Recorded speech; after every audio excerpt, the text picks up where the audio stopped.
My wife kissed my best friend at our 5th anniversary dinner. I was standing 12 feet away by the window, holding 2 glasses of champagne. Neither of them saw me. I want you to think about that for a second.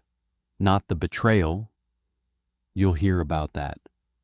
I mean the specific physical reality of that moment. I was holding 2 glasses, one for her. I had just asked the waiter to bring the good bottle, the one we couldn't afford on our 1st anniversary, but could now. And I was standing there watching my wife lean into Arthur's shoulder, her hand on his chest, laughing at something he said, not a friendly laugh, the other kind. I set both glasses down on the windowsill. I didn't drop them. I didn't throw them.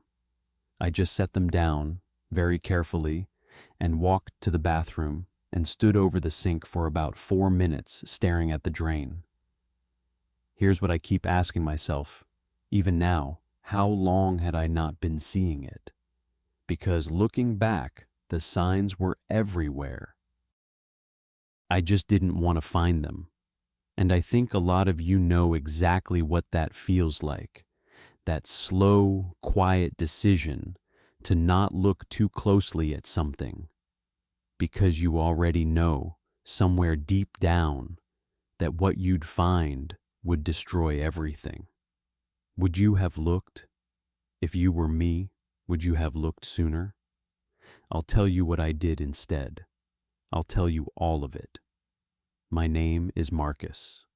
I was 34 years old, senior architect at a mid-sized firm in Chicago, married to Victoria for 5 years. Before that, we dated for 3. 8 years total. Arthur was my best friend since college, since freshman orientation, when we both showed up to the wrong dorm building and spent 40 minutes figuring out we were idiots together.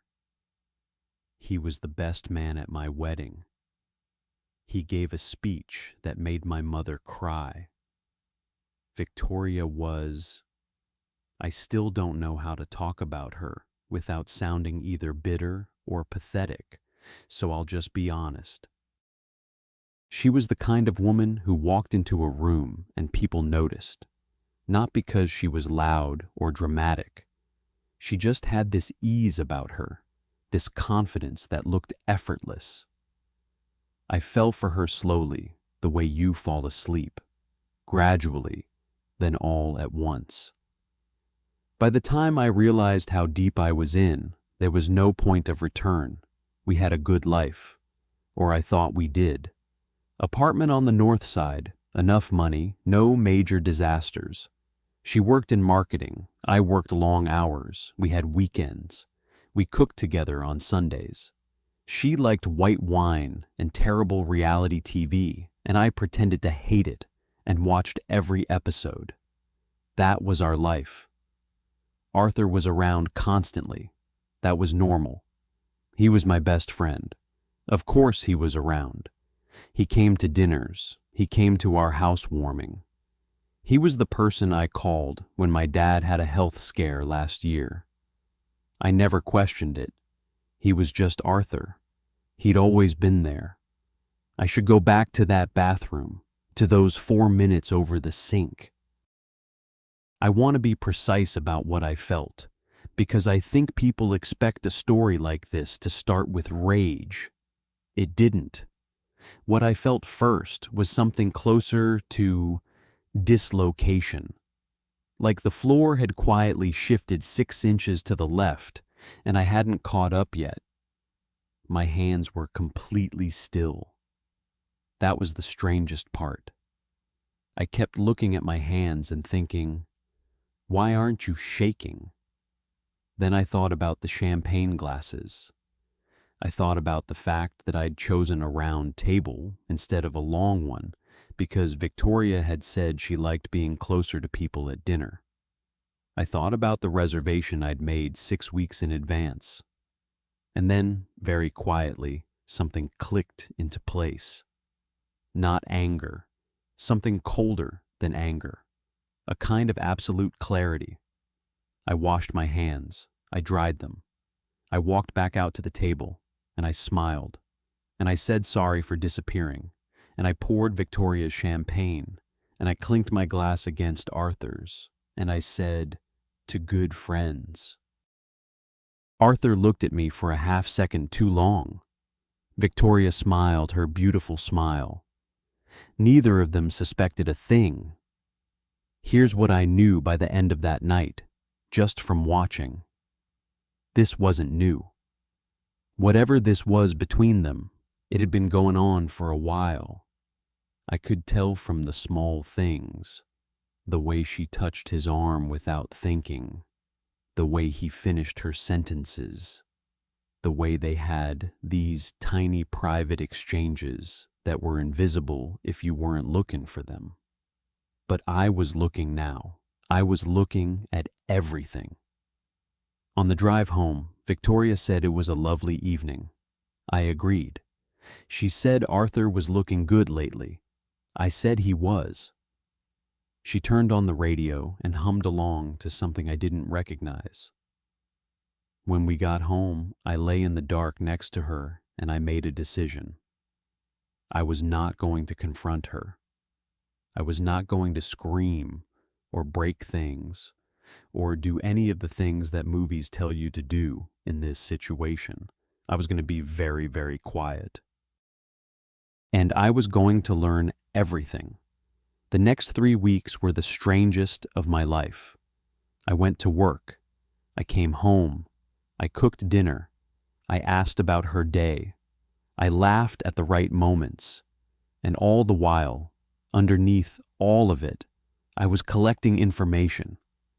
I'm not going to pretend this was easy. It wasn't. There were nights I'd be sitting across from her at dinner, watching her talk, and I'd feel this wave of something. Not anger, more like grief, raw and sudden. And I'd have to excuse myself to get more water, just to stand in the kitchen for 60 seconds and breathe. Just to remind myself, not yet, steady, not yet. What I found wasn't complicated. It never is. Texts on a phone left unlocked while she was in the shower. Not explicit. They were careful about that, at least. But clear enough. Last night was perfect. He doesn't suspect anything. I hate having to pretend. That last one hit different. Having to pretend. Like our life together was the performance. Like I was the inconvenience she had to manage between the real moments. I read it 3 times. Then I put the phone back exactly where it was. I called a lawyer the next morning. Old college friend, practiced family law on the South Side. A woman named Rachel, who I trusted completely. I told her I needed advice, off the record first. She listened without interrupting, which I appreciated. At the end, she said, "Marcus, you need to protect yourself financially before any of this goes official. Do you understand what I'm saying?" I did. I asked her what that looked like. She told me.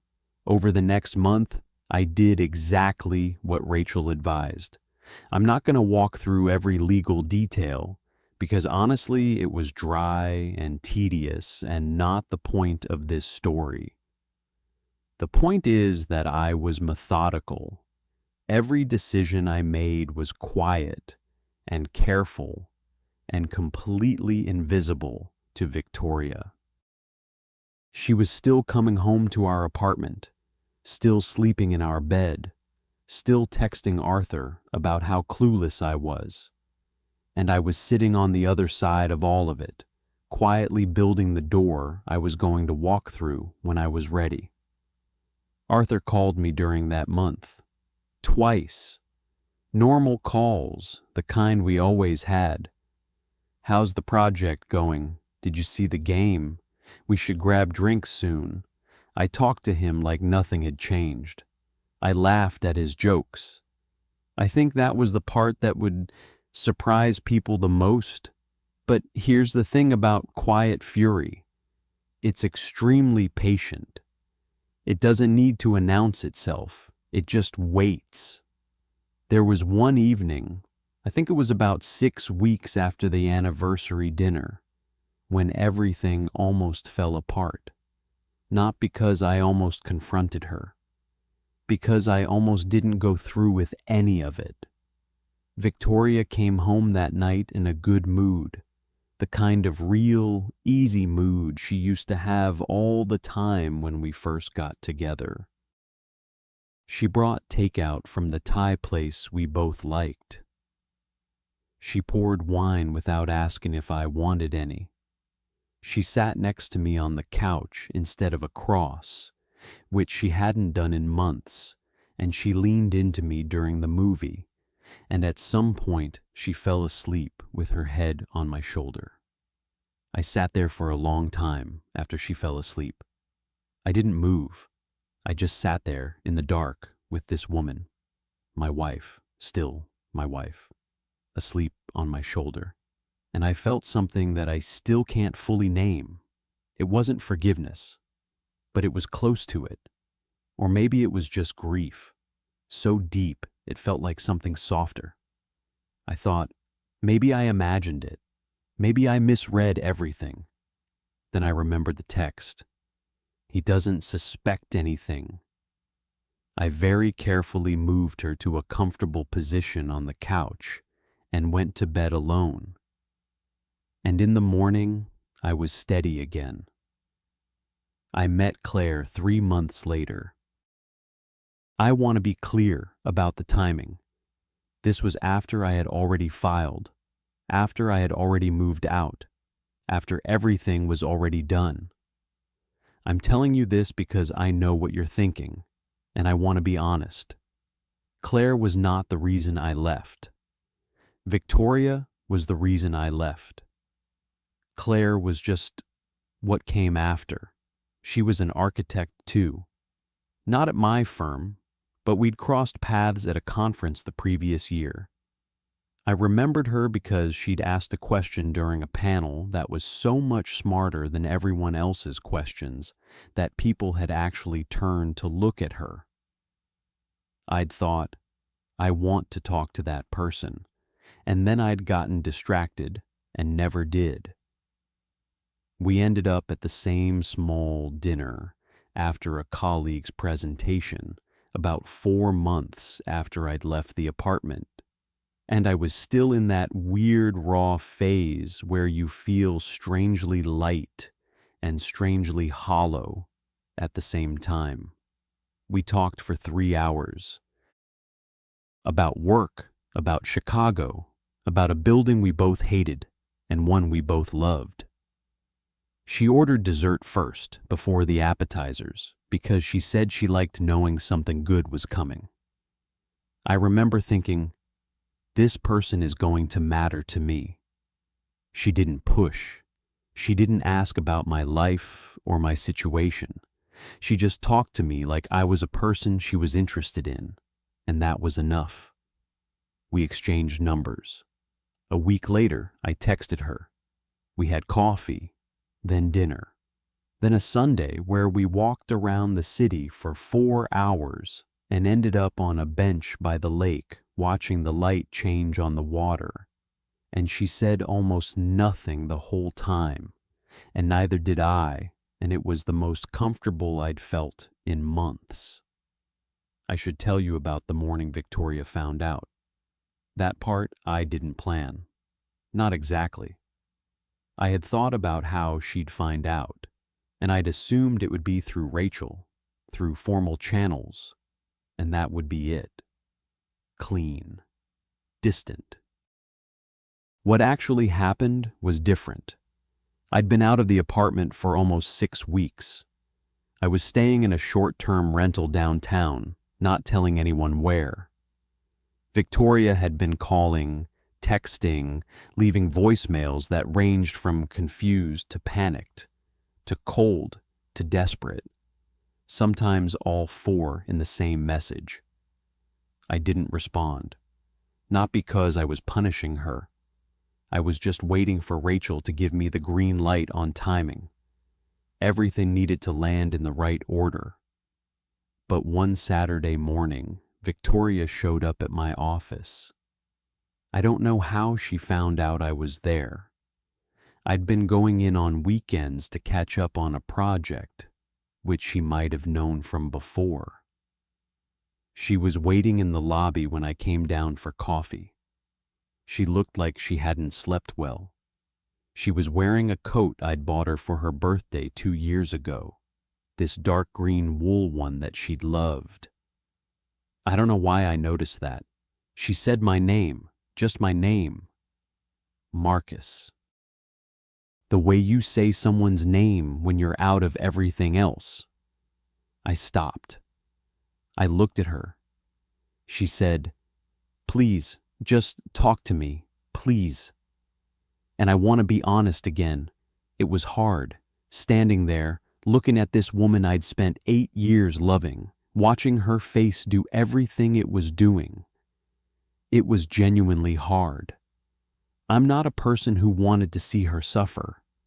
I want to be clear about that.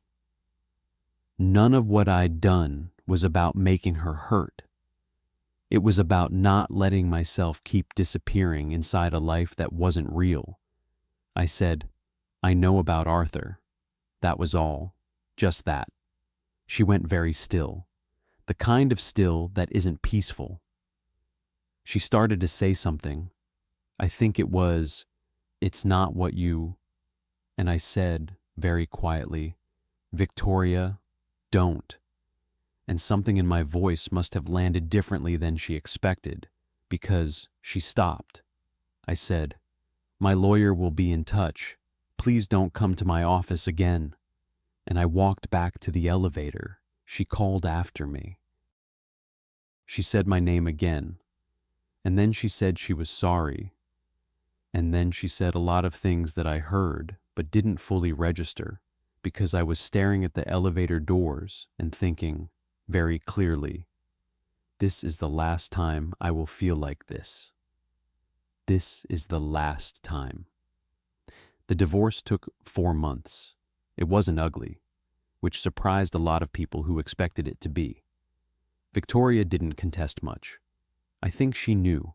I think the way I'd handled everything, the quiet, the patience, the complete refusal to be dramatic about any of it, had communicated something to her that an argument never could have. She knew I meant it. She knew it was done. Arthur called me once during the proceedings. I let it go to voicemail. He said he was sorry, that he didn't know how to say it, but he was sorry, and he hoped someday I'd understand, and he still considered me a friend. I listened to it twice, then I deleted it. I didn't feel anything in particular. I think I was past feeling things about Arthur by then. There was a moment, about 2 months into the divorce, when I ran into someone we both knew, a woman named Diana, who'd been in our social circle for years, one of Victoria's friends first, then just a mutual one. She stopped me on the street and said she'd heard, and she was sorry, and then she said something I wasn't expecting. She said, "You know, I think she's realizing what she had. I think it's hitting her pretty hard." I didn't know what to say to that. I said something polite and moved on. But I thought about it later. I thought, maybe she is. Maybe she's realizing. And I found that I didn't feel satisfaction about that, which I half expected to. I just felt tired. And quietly, surprisingly, okay. Claire and I had our first real conversation about what I'd been through about 5 months after we met. We were at her apartment, sitting on her kitchen floor at about midnight because we'd started a conversation after dinner and then somehow ended up on the floor, leaning against the cabinets, and neither of us wanted to move to a more reasonable location. She asked me what the hardest part was. Not the betrayal itself. She said she got that part, but what was the actual hardest moment? I thought about it for a while. Then I told her about the Thai food night, about Victoria asleep on my shoulder and that feeling I couldn't name. Claire was quiet for a moment. Then she said, "That's the hardest part for everyone, when you still love someone, even though you know." I said, "I don't think I love her anymore." She said, "I know, but you did then." I didn't say anything after that. She refilled my glass, and we sat there in the kitchen quiet for a while, and it was the kind of quiet that doesn't need to be filled. That was the moment I knew she was going to matter. Not the bench by the lake, not the 3-hour dinner, not any of the more obvious moments. Just that. The kitchen floor at midnight, and the way she said "I know," and didn't try to fix anything. The divorce finalized on a Thursday. Rachel called me at noon and told me, and I said thank you and hung up and went back to the drawing I was working on. An extension on a family home.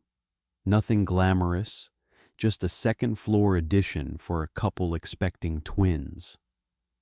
I sat there looking at the plans and I thought, somebody's building something new. And that felt right. That felt like exactly the right thing to be thinking about on that particular Thursday. Victoria reached out one more time, about a month after the divorce was final. She texted me late on a Friday night. I could tell from the timing and the way she wrote it that she'd been sitting with it for a while before sending. She said she'd made the worst mistake of her life. She said she thought about it every day. She said if there was any part of me that could ever forgive her, even just to talk, she would be grateful for the rest of her life. I read it. I read it twice. Then I put my phone face down on the table, and I sat there for a few minutes, just being still. I thought about what I wanted, not what was fair, not what she deserved, not what the right response was supposed to be, what I actually wanted. And what I wanted was to not go backwards. What I wanted was to keep moving in the direction I'd been moving, toward the kitchen floor and the right kind of quiet, and the woman who ordered dessert first, and the building I was drawing for the couple with the twins coming. I didn't respond. I don't say that to be cruel. I say it because sometimes not responding is the truest thing you can do. Sometimes the most honest answer is just, "I've already made my choice." I'm telling you this story not because I'm bitter about it. I'm really not anymore. And not because I think I handled everything perfectly, because I didn't. There were moments during those months when I was so hollowed out I couldn't think straight. There were mornings I sat in my car in a parking garage for 20 minutes before I could make myself go inside. I'm not telling this story to perform some cool, untouchable version of myself. I'm telling it because I think a lot of people are in the middle of something similar right now. Not necessarily the same thing, but something where you've found out something that changes everything and you don't know what to do with it. And your first instinct is to explode or collapse. And you're wondering if there's a third option. There is. It's slow and it's quiet and it's unglamorous. And sometimes it's sitting in the kitchen at midnight on the floor. But it exists. Claire and I moved in together last spring. Her apartment, which she was insistent about, which I understood, she wanted it to be a choice, not a convenience. She put up shelves and I helped her hang them badly, and then we did it again, better the second time. We have Sunday mornings now. She makes coffee and I make something with eggs and we read different things at the same table. And it's the most straightforward happiness I've ever had. I don't think about Victoria often. When I do, it's not with anger. More like a complicated kind of sadness for both of us. For how long I didn't see what I didn't want to see. For whatever she was going through that led her to make the choices she made. I don't need her to have been a villain. I just needed to stop being someone she could fool. And Arthur. I haven't spoken to Arthur in over a year. I don't miss him the way I thought I would. I think I miss who I thought he was more than I miss him specifically. That distinction matters, I think. When you grieve a friendship, sometimes you're grieving a version of someone that maybe never existed in exactly the way you believed. If you've been in this place, not just the betrayal, but the after, the strange empty room that's left behind. I hope you found your version of the kitchen floor. I hope you found someone who knows when to not try to fix things. And if you're still in the middle of it, still in those 3 weeks of going to work and coming home and cooking dinner and collecting your information and trying to stay steady, I just want to say, you're going to get to the other side of it. It doesn't feel like it, but you will. Stay quiet, stay patient, let them think they got away with it. And then when you're ready, just walk out calmly, without a word. Because here's what I've learned. The loudest thing you can do to someone who thought you'd never figure it out is simply to be absolutely fine without them. That's the whole story, and I think that's enough.